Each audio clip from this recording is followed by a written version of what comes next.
Jo Howarth, I believe you class yourself as a happiness coach, is that right? I do, yes. I'm not really a coach. I'm not a qualified coach. I'm a hypnotherapist by trade and a mindfulness practitioner. So I say that I teach people how to be happy. That's what I do. Fantastic. So happiness teacher Jo Howarth, welcome to the show. Lovely to have you on this afternoon. Thank you. Nice to be here. So happiness is something that we all expect in life, but for some people is quite elusive. So how do you help people to be happy? That's a very broad question. In a variety of ways. I think I see one of my main missions in life, if that's the right description, as waking people up to the fact that they absolutely have the power and the ability within themselves to choose what they think, to choose how they feel, to choose how they behave. I think a lot of people walk through life without realising that at all. I know I did for the first almost 30 years of my life, completely walked through just thinking that just things got thrown at me and I had no control over it, I had no power over it. And actually that's not the case at all, but most people don't realise that. So I think that's the starting point for me, is to make people aware that they have that power themselves if they choose to use it. So what was it that what was the light that switched on? You said that you'd walked through your life for 30 years before you realised you had a choice and that you could be happy. Well, so what was the trigger for you? The trigger for me was came when I was about 25, and my dad passed away very suddenly of a heart attack. He was literally there one day and not the next. And it turned my entire world upside down and inside out and back to front. Nothing made any sense whatsoever. And I was incredibly lucky in that I found help of a professional nature. I started having counselling, and my counsellor turned out to be a hypnotherapist. So then I started having hypnotherapy. And it was through working with him over many years. I had quite a lot to sort out, Elaine. So it was through working with him over many years that I came to realise that this was my life. This was my life. And I could live it however I chose to live it. And that actually that choice was mine. And mine alone. Couldn't be anybody else's. And I could choose to carry on blaming everything around me for the way my life was, or I could grab hold of it and do something about it. And that's what I decided to do. I'm not saying it's an overnight decision that happened instantly and I was instantly Mrs. Happiness, because it wasn't at all. It's a path, and some people's paths are longer than others. I mean, it probably took me another 10 years or so to get to even the beginning of the point where I am now. And it's been another 10 years or so to get me to the point where I am now. And I absolutely know that I will continue to develop and grow. That's what we're here for. So it's a never-ending job. Absolutely, it's a life journey, isn't it? Yeah. So do people find you annoying then because you're well, I'm making an assumption here. I mean, looking at you and sort of hearing what you're saying, I'm assuming that you're always Mrs. Happiness. Are you always Mrs. Happiness? No, because I don't think that's possible. I mean, maybe one day I will get to that absolutely enlightened place of being where I am Mrs. Happiness 100% of the time, but I'm a human being. So I'm a human being that runs my own business, which has a fair degree of frustrations attached to it because it's a business. I'm a human being that has a husband and 2 children who I adore, but who drive me crackers sometimes at the same time. And I'm a human being that hasn't entirely finished my work on myself. Like I said, I think it's a never-ending job. So no, I have grumpy days. I have days where I feel rubbish. I have days where I'm ready to throw the towel in with my business. But I have the tools at my disposal now where those days that might have lasted for weeks in the past now literally last for hours or a day. That's the progress for me. It's not that I avoid them completely, it's that I know what to do when they happen. And that's a really important point. And so many people try and be something they're not. They try and fudge their way through instead of acknowledging where they're at, accepting where they're at, and then aligning with whatever they need to align with to make the, you know, the action happen, to make them more successful, happier, healthier, you know, whatever it is. So acknowledgement is huge, and accepting that we are human, and you know, none of us can be perfect all the time. Even though we might strive for perfection, actually, you know, who cares? Does it really matter? Well, and the thing is, it's that thing of perfection as well, isn't it? I think we're all perfect. We all do the best we can do every single day, every single moment of every single day, with what we have at our disposal at that moment in time. And again, I get challenged when I say that quite a lot, because people say, no, I'm definitely not doing my best. I feel miserable. I'm not doing my best. I've sat on the couch all morning and or whatever. And I say to them, no, you are. That's absolutely, if that's what you're doing, then that's the best you can do right now in this moment. You're doing the best you can do. And that's all you can ask of yourself at any point. And some people never make it through life of getting off the couch. Because this is what I mean about waking people up, because they just don't realise they can. Yes, yeah, indeed. And they're always comparing with other people. Well, you know, she did this, he did that, and it's 11 o'clock and I'm not even dressed. Well, yeah, and you've rested in that time.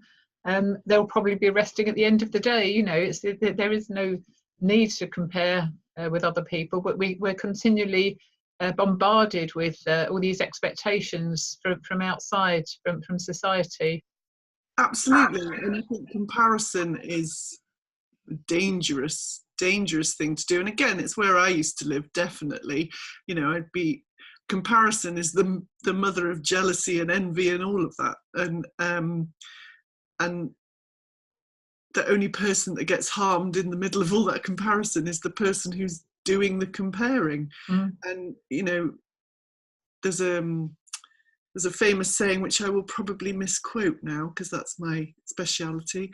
It goes something along the lines of don't compare your inside to somebody else's outside. Yeah, exactly. Yeah. You have no idea what's going on for somebody else ever.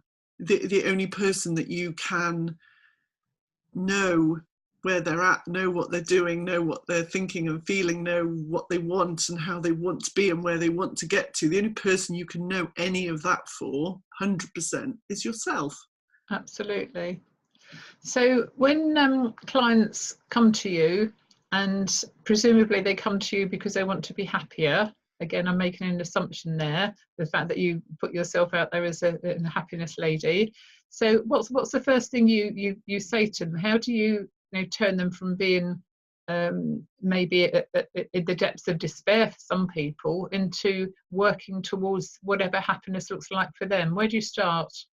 Okay, so the absolute first step, whether I'm seeing a one-to-one client or working in my club or running a workshop, whatever part of my business, the first step for me is to explain how this works. How your brain works. Yeah, how the mind works, how the conscious mind and the subconscious mind, and where your beliefs about life come from. For me, when I explain that to people, it invariably leads to numerous light bulb moments, because they finally understand why they think the way they think, why they do the things they do, why they feel like they have no control over doing the things they do, or thinking the things they think, or feeling the things they feel. It explains all of that to them.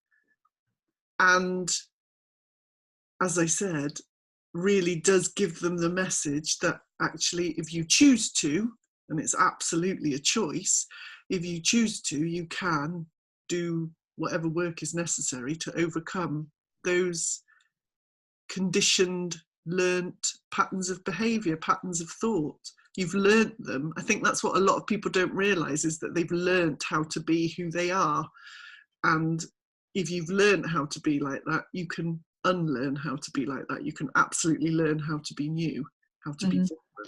Absolutely. We learn our behaviours from society, from our parents, our friends, from a book, you know, whatever. We learn this stuff. We're not born grumpy, miserable, whatever. We're not born scared, are we? Not at all. Although there's some schools of thought say that babies are scared of certain things, but generally speaking, we're not born with any particular pattern as such, apart from what's in our DNA. But we do DNA. We do inherit some stuff from our ancestors, don't we? On a basic level. Yeah, I tell a story. I wrote this for the members of my club a couple of months ago, and it's become one of my favourite stories. I love it. But I tell a story about, imagine you've just bought a new pair of wellies, Elaine, right? And they're all lovely and sparkly and shiny. Yeah, when you buy them, they're completely brand spanking new. And you put them on to go for a tramp across the fields. And it's a cold, wet day. We live in Britain. And as you tramp across the fields, the wellies get covered in mud. And you come home and you put them by the back door and you carry on with what you're doing. And then you decide to do some gardening. So you put them on again, you go out and you do some digging and they get some more dirt on them.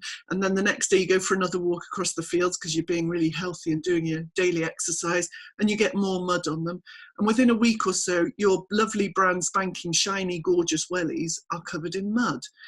So what you do is you take them outside and you hose them down. And you make them nice and brown, spanking and shiny and new again. And I say to people, what we don't realise in life is that we're the wellies. And as we go through life, we pick up mud. Mm-hmm.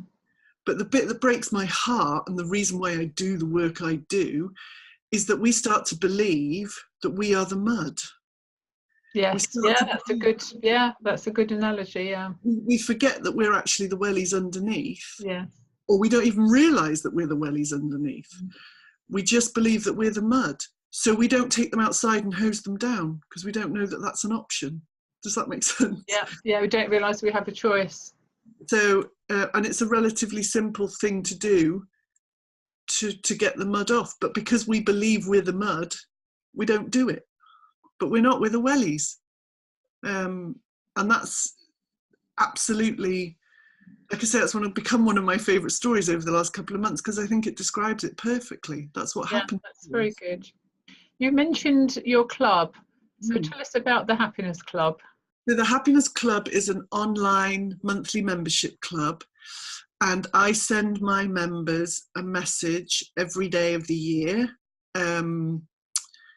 with something, a strategy or a tool or a thought for them to get hold of that day, for them to think about that day, for them to have in the front of their minds as they go through that day.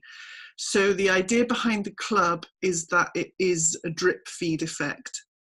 For me, the most brilliant way to make any change to your own life is through really small, consistent steps, something little every single day. And that's the idea behind the club, is that I say to them, today, think about it like this. Today, try this. Today, have a go at doing this. And every day as they go through, they're just tweaking their mindset. They're just tweaking their thought patterns a little bit more and a little bit more and a little bit more.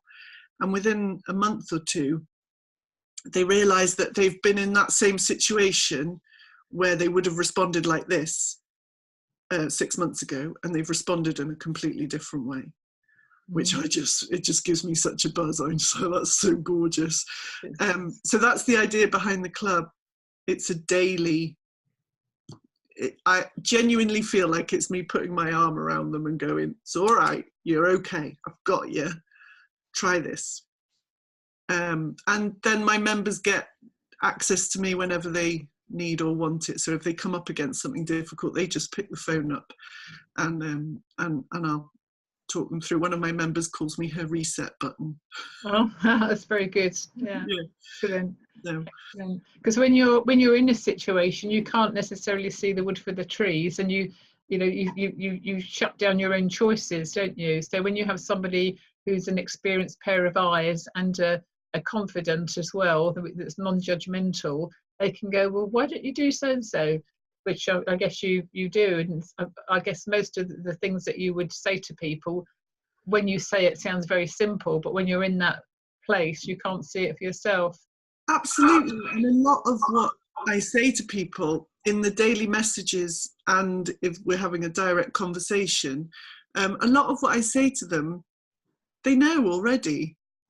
You know, it's just having someone remind you on a daily basis. It's just having access to that reminder of, oh yeah, well actually I knew that. I knew I could do that. I just was so lost in the mud of it, I didn't remember I could do that. So that's a good description, a reset button.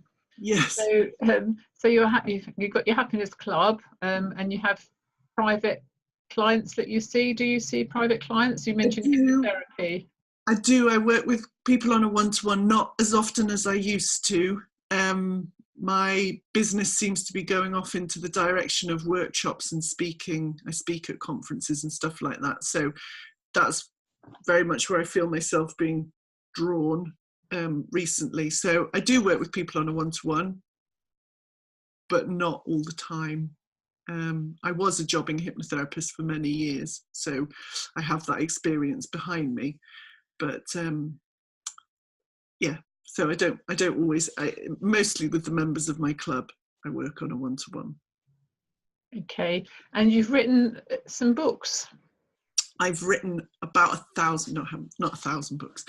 Yes, I wrote my first book a couple of years ago, which is called Get Happy, which is a compilation of the kind of thing that I write for the club members every day.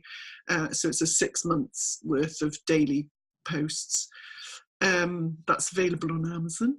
And I co-authored a mindfulness book for children a couple of years ago as well, as I know a very talented children's author up here in Liverpool where I live. And she and I decided that she's an ex-teacher, so she was seeing all these the stats of stress and anxiety and things like that rising in children. And so we decided to collaborate on this book called Glad to be Dan, which is gorgeous. And I get messages on a weekly basis from people that have bought it about how much their children love it. It's got 5 mindfulness techniques woven into the story and then explained at the back, so parents or teachers can do them with the children. And the children love it because Dan's doing it.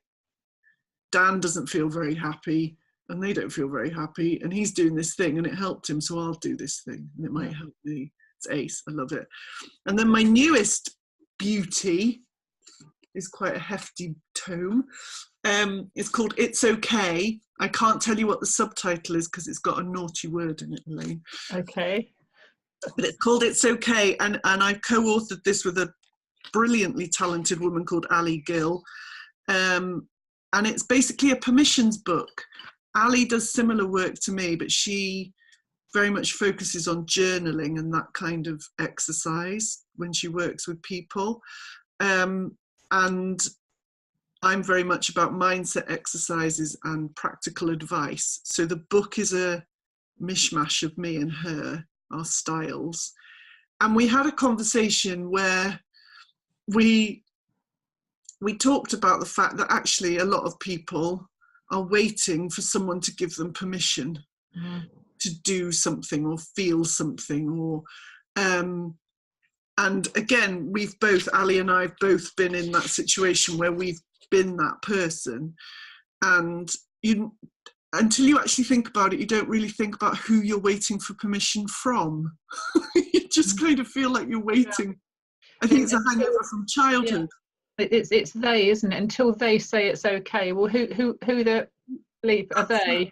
Tuesday, totally. And I think put my personal theory on it is that it's a hangover from childhood, that, you know, we spend our childhood being told what we can and cannot do, and then we're supposed to just grow up and be adults and go out and work it out for ourselves, which is makes no sense really, does it? So every chapter is a different, it's okay to say no, it's okay not to feel okay, it's okay to be selfish, it's okay to be successful, it's okay to be yourself, that kind of thing. And each chapter is a mix of, it's designed to be written in the book, it's a mix of advice, stories, and actual practical exercises and journaling exercises for you to work through. So it's ace. It's just literally, that's for adults, whereas the previous ones you mentioned were for children. No, we designed it for, when we put it together, we targeted it very much at women, sort of mid-30s to mid-40s, who are kind of going through that, hang on a minute, there has to be a bit more to it than this, doesn't there? And actually, since it's been released, literally about 4 weeks ago, 3-4 weeks ago, I've had several people talk to me about using it for their teenage daughters.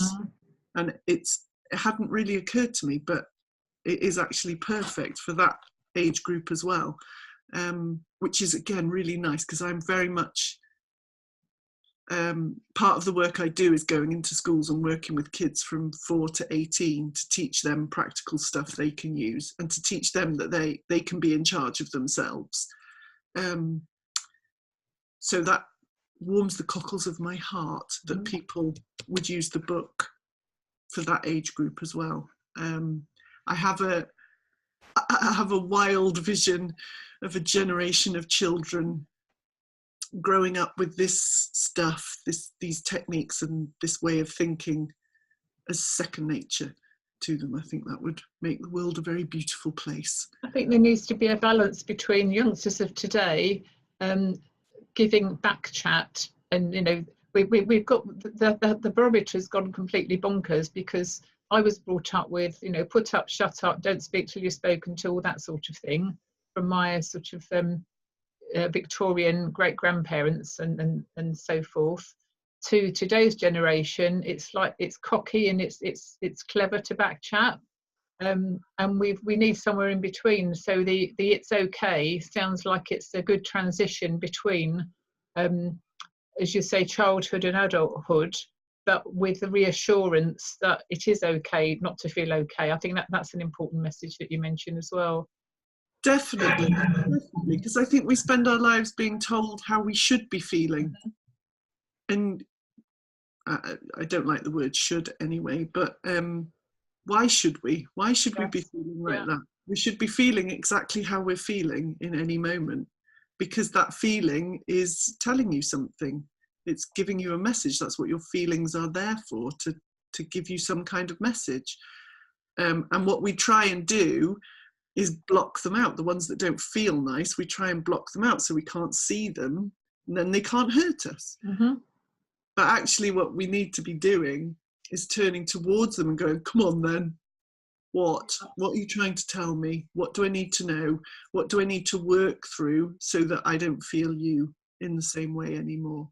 You know, it's like, I liken them to small children.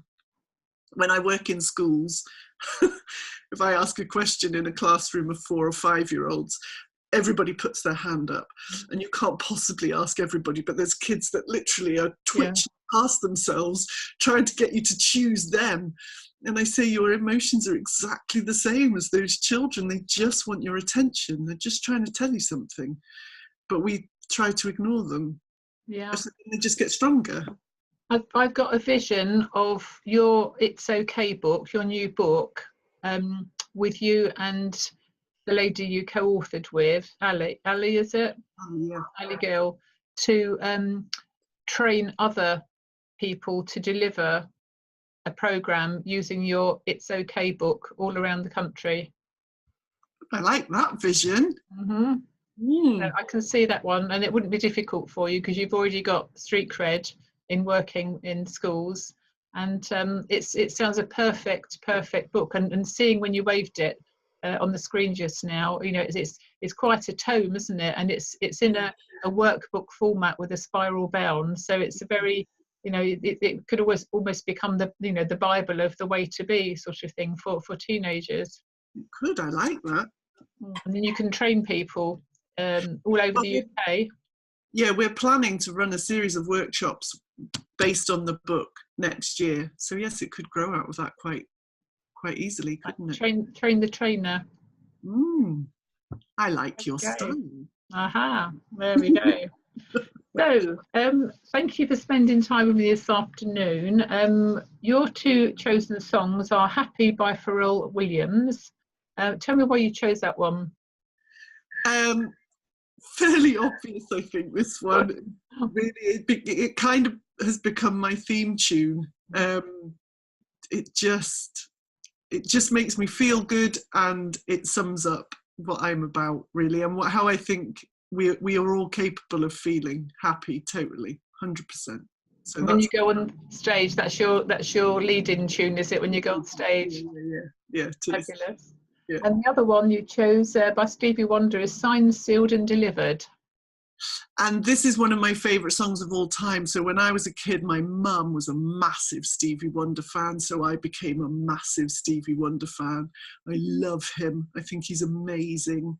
And this song in particular, if it starts playing, I can't sit still. I just can't. I have to dance to it. So, and again, it's all about the feeling for me. It makes me feel good.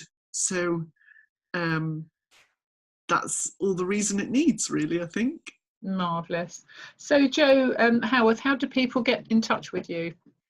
So they can look at my website, which is thehappinessclub.co.uk. They can email me, jo@thehappinessclub.co.uk.